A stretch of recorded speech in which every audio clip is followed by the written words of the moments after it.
এই রেসিপিটা বাঙালিদের অত্যন্ত পছন্দের একটা রেসিপি। আর বিভিন্ন অনুষ্ঠান বাড়িতে এই এঁচোড় চিংড়ি এত টেস্টি কেন হয় সেই রেসিপিটাই আজ আমি আপনাদের সাথে শেয়ার করছি। নমস্কার বন্ধুরা, গীতাস রান্না বানাতে আপনাদের সবাইকে স্বাগত। আসুন দেখে নেওয়া যাক আমার আজকের এই অনুষ্ঠান বাড়ির মতো এঁচোড় চিংড়ির রেসিপিটা তৈরির জন্য প্রথমে এখানে আমি 600 গ্রাম পরিমাণ এঁচোড় খোসা ছাড়িয়ে তারপর এরকম ছোট ছোট ডুমো করে কেটে নিয়েছি। এঁচোড়টাকে নিজেদের পছন্দ মতো ছোট বা বড় করে কাটতে পারেন। এখানে নিয়েছি 350 গ্রাম পরিমাণ চিংড়ি মাছ, মাছের খোসা ছাড়িয়ে ধুয়ে পরিষ্কার করে নিয়ে আছে। হাফ চা চামচ লবণ আর হাফ টিস্পুন পরিমাণ হলুদ গুঁড়ো দিয়ে মাছটাকে এখন খুব ভালোভাবে ম্যারিনেট করে মোটামুটি মিনিট 5 রেস্টে রেখে দিতে হবে। ততক্ষণে সসপ্যানে বেশ কিছুটা জল গরম হতে বসিয়েছি। এর মধ্যে কেটে রাখা এঁচোড়গুলো দিয়ে দিলাম, সাথে অল্প পরিমাণ লবণ আর হলুদ গুঁড়ো দিয়ে নাড়াচাড়া করে এঁচোড়টাকে হালকা একটু সেদ্ধ করে নিচ্ছি। আপনারা চাইলে কিন্তু এঁচোড়টা সেদ্ধ না করে শুধুমাত্র ভেজেও রান্না করতে পারেন, তার স্বাদও কিন্তু বেশ ভালো হয়। তবে আমি একটু সেদ্ধ করে নিচ্ছি। দেখুন 4-5 মিনিট ফুটে গেছে। এখন এঁচোড়টাকে জল ঝরিয়ে আলাদা একটা পাত্রের মধ্যে নামিয়ে রাখবো। এবারে রান্নাটা করবার জন্য গ্যাসে একটা কড়াই বসিয়ে দিয়ে দিলাম অল্প পরিমাণ একটু সর্ষের তেল। তেল গরম হলে নুন হলুদ মাখিয়ে রাখা চিংড়ি মাছগুলো দিয়ে নাড়াচাড়া করে ভেজে নিচ্ছি। তবে খুব বেশি সময় ধরে চিংড়ি মাছ ভাজা যাবে না, তাহলে শক্ত হয়ে যাবে, খেতে কিন্তু ভালো লাগবে না। মোটামুটি মিনিট 2 সময় ধরে চিংড়ি মাছগুলো ভেজে তেল ঝরিয়ে তুলে নিচ্ছি। কড়াইয়ের বাদবাকি তেলের মধ্যে আরো বেশ কিছুটা পরিমাণ তেল যোগ করে ডুমো করে কেটে রাখা আলুগুলো দিয়ে দিচ্ছি। সাথে অল্প পরিমাণ একটু লবণ আর হলুদ গুঁড়ো দিয়ে নাড়াচাড়া করে আলুগুলোকে বেশ লালচে করে ভেজে নিতে হবে। দেখুন আলুগুলো কিন্তু বেশ সুন্দর লালচে করে ভাজা হয়ে গেছে। তেল ঝরিয়ে আলুগুলোকেও একটা পাত্রের মধ্যে তুলে রাখছি। কড়াইয়ের বাদবাকি তেলের মধ্যে ফোড়নে দিয়ে দিচ্ছি অল্প একটু গোটা জিরে, শুকনো লঙ্কা আর তেজপাতা। ফোড়নটাকে কয়েক সেকেন্ড সময় ধরে একটু ভাজা ভাজা করে নিয়েছি। এখন দিয়ে দিচ্ছি দুটো মাঝারি সাইজের পেঁয়াজ বাটা। চাইলে পেঁয়াজ কুচি দিতে পারেন, পেঁয়াজ বাটা দিলে গ্রেভিটা খুব ভালো হয়। পেঁয়াজটাকে নাড়াচাড়া করে বেশ সুন্দর ভাজা ভাজা করে নিয়ে আদা রসুন কাঁচা লঙ্কা বাটা দিয়েও খুব সুন্দর কষিয়ে নিতে হবে, যাতে করে আদা রসুনের কাঁচা গন্ধটা চলে যায়। আদা রসুনের কাঁচা গন্ধ চলে যাওয়ার পর এর মধ্যে দিয়ে দিতে হবে কিছু গুঁড়ো মশলা।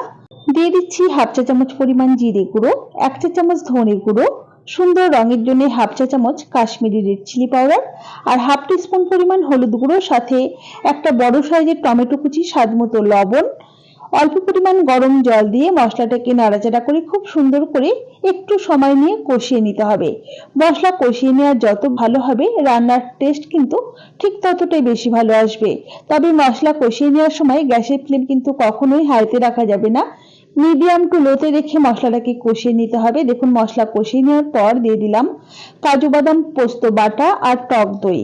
মোটামুটি 8 থেকে 10টা কাজু বাদাম আর 1 টেবিল চামচ পরিমাণ পোস্ত দানা একই সাথে বেটে দিয়েছিলাম, সাথে ফেটিয়ে নেওয়া টক দই দিয়ে খুব সুন্দর করে কষিয়ে নিতে হবে। গ্যাসের ফ্লেমটা মিডিয়াম টু লোতে রেখে মশলাটাকে কষিয়ে নিচ্ছি। আর কাজু বাদাম দেওয়ার ফলে কিন্তু কড়াইতে লেগে যাবে, তো ক্রমাগত নাড়াচাড়া করে কিন্তু রান্নাটা করতে হবে। এখন দেখুন ভেজে রাখা আলু আর সেদ্ধ করে রাখা এঁচোড়ের টুকরোগুলো দিয়ে মশলার সাথে খুব ভালোভাবে নাড়াচাড়া করে মিশিয়ে নিচ্ছি। মিশিয়ে নেওয়া হয়ে গেলে গ্যাসের ফ্লেমটা একদম কমিয়ে রেখে ঢাকা দিয়ে বেশ সুন্দর করে কষিয়ে নিতে হবে। প্রয়োজনে অল্প জল দিতে হবে, যাতে মশলাটা কড়াইতে লেগে না যায় বা পুড়ে না যায়। মোটামুটি আমি ঢাকা খুলে আর ঢাকা দিয়ে 5 থেকে 6 মিনিট সময় ধরে খুব সুন্দর করে কষিয়ে নিয়েছি। দেখুন সমস্ত কিছুই কিন্তু বেশ সুন্দর মজে গেছে আর খুব সুন্দর কষিয়ে নেওয়া হয়ে গেছে। এখন ভেজে রাখা চিংড়িগুলো দিয়ে দিলাম, সাথে মোটামুটি হাফ চা চামচের মতো চিনি দিয়ে দিচ্ছি। এতে করে টেস্টের ব্যালেন্সটা একদম ঠিকঠাক থাকবে, যেহেতু এর মধ্যে টক দই আর টমেটোর ব্যবহার করেছি। তবে চিনি যদি কেউ অপছন্দ করে থাকেন সেক্ষেত্রে না দিলেও চলবে। চিংড়ি মাছ দিয়ে 2 থেকে 3 মিনিট সময় ধরে কষিয়ে নিয়েছি। এখন দিয়ে দেবো গ্রেভির জন্য পরিমাণ মতো গরম জল। অবশ্য করে রান্নাতে গরম জলেরই ব্যবহার করবেন, এতে করে রান্নার স্বাদটা কিন্তু খুব ভালো আসবে। আর আপনারা গ্রেভিটা যতটা রাখতে চাইছেন সেই বুঝে কিন্তু জলের ব্যবহার করবেন।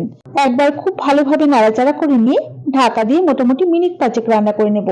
আপনি যদি আমার চ্যানেলের নতুন বন্ধু হয়ে থাকেন তাহলে অবশ্যই পাশে থাকা বেল আইকন সমেত আমার চ্যানেলটিকে সাবস্ক্রাইব করে নেওয়ার অনুরোধ রইল। 5 মিনিট পর ঢাকাটাকে ওপেন করে নিয়েছি। একবার খুব ভালোভাবে নাড়াচাড়া করে নিলাম। দেখুন আলু খুব সুন্দর সেদ্ধ হয়ে গেছে, এঁচোড়ও সেদ্ধ হয়ে গেছে। এখন আমরা একটা মশলার পেস্ট বানিয়ে নেব। তো এখানে দেখুন নিয়েছি এলাচ, দারচিনি, লবঙ্গ, জায়ফল, জয়িত্রী আর গোটা গোলমরিচ।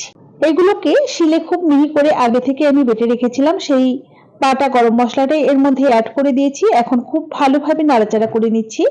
মোটামুটি মিনিট খানেক এভাবে রান্না করব, তাহলে কিন্তু তৈরি হয়ে যাবে আমাদের দারুণ সুস্বাদু অনুষ্ঠান বাড়ির স্বাদে এঁচোড় চিংড়ি। এখন গ্যাসের ফ্লেমটা অফ করে পরিবেশন করে দেব। আর দেখতে যতটা ভালো হয়েছে, খেতে কিন্তু তার চেয়েও অনেক অনেক বেশি ভালো হয়েছে। আমার এই এঁচোড় চিংড়ির রেসিপিটা আপনাদের কেমন লেগেছে অবশ্যই আমাকে কমেন্ট বক্সে কমেন্ট করে জানাতে ভুলবেন না যেন। ভালো লাগলে অবশ্যই একটি লাইক করবেন আর বন্ধুদের সাথে প্রচুর প্রচুর শেয়ার করবেন। তাহলে আজ এই পর্যন্তই। সকলে ভালো থাকবেন, সুস্থ থাকবেন। হাজির হয়ে যাব নতুন কোনো রেসিপি নিয়ে। ধন্যবাদ।